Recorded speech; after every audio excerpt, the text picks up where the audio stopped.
One of the places, and there are so many, that blew me away was Caesarea Maritima. And just to see just how historically preserved it is, how large scale it is, how many different things there are in the different areas, and then even how many supernatural things took place in that one condensed area, that to me blew me away. Do you have a place where you say, this is where I want to bring people and this is what it means to me? It's another really good question. People often ask me, where is your favorite place? And my answer is, there's so many favorite places. Now, what makes those places special are the people. Because I could be up the Mount of Olives, which is an amazing place, and have a group that's a really hard group, really tough group. But the next day, I could have an amazing group. So really, it depends on the people. Yeah. But let's use Caesarea because it's a great place. And I live 15 minutes from Caesarea, by the way, just up the road. But my gosh, that is just one of the most incredible archaeological sites, found in the 50s or discovered in the 50s, the 60s, then really excavated in the 70s, 80s. And until today, we're still finding things underwater. People with snorkels, they find coins and rings and all kinds of stuff. I actually did a talk about a year ago about a ring that they found. And on the ring, it had a coin of the Good Shepherd coin. And it was probably dated about the 4th century because Caesarea, when the Roman period finished in the 4th century, when Constantine the Great became the new emperor, he changed the whole Roman empire from being pagan Roman to becoming Christian because Constantine became a Christian, he and his mother Helena.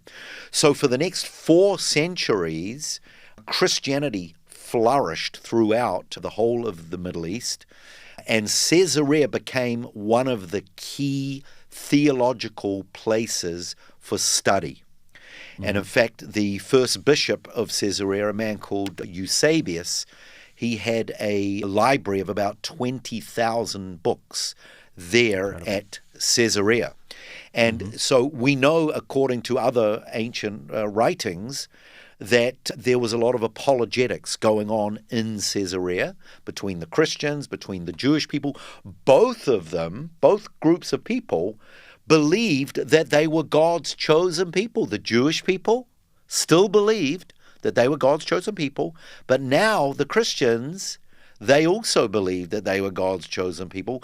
So the fact that they found that ring with the Good Shepherd. Now, what's so special about the Good Shepherd? In Judaism, shepherds were very, very important people, not just out looking after flocks, but two of the greatest leaders of Israel were shepherds. I'm talking about Moses and I'm talking about David. Now, what's so important about those two great shepherds of Israel is that they are both messianic figures. And what do I mean messianic figures? Moses says in Deuteronomy 18:18, he said, "The Lord your God will raise up unto you one like me. Listen to him." So until today, people are looking for some kind of figure like Moses. Now, when you think about it, go to the New Testament. Remember when Herod was killing all the baby boys in Bethlehem? While on one hand that was a tragedy, that was a kind almost like a mini genocide. But what it did do, it created a stir among the Jewish people. Why? Because when the Jewish people were thinking of Herod killing the baby boys, what would they have been thinking of? They would have been thinking of their Bible, which, remember, there was no New Testament, it was only the Old Testament, and they would have thought of Pharaoh killing all the baby boys, and out of that came the deliverer. And so that's why when Simeon, a few days after Herod was killing these babies, he was up in the temple in Jerusalem, and he saw this baby, and he knew by the Spirit, he said, "Now my eyes have seen your," what's the word he used? Your salvation. And as a matter of interest, he said, my eyes have seen your salvation. As a matter of interest, the Hebrew word salvation is Yeshua. And Yeshua in Greek is Jesus. So, and for the listener, every time in the Old Testament you read the word salvation, like Isaiah 12, behold, God is my salvation, what you're actually saying is, behold, God is my Jesus, my Savior, my Yeshua, my salvation.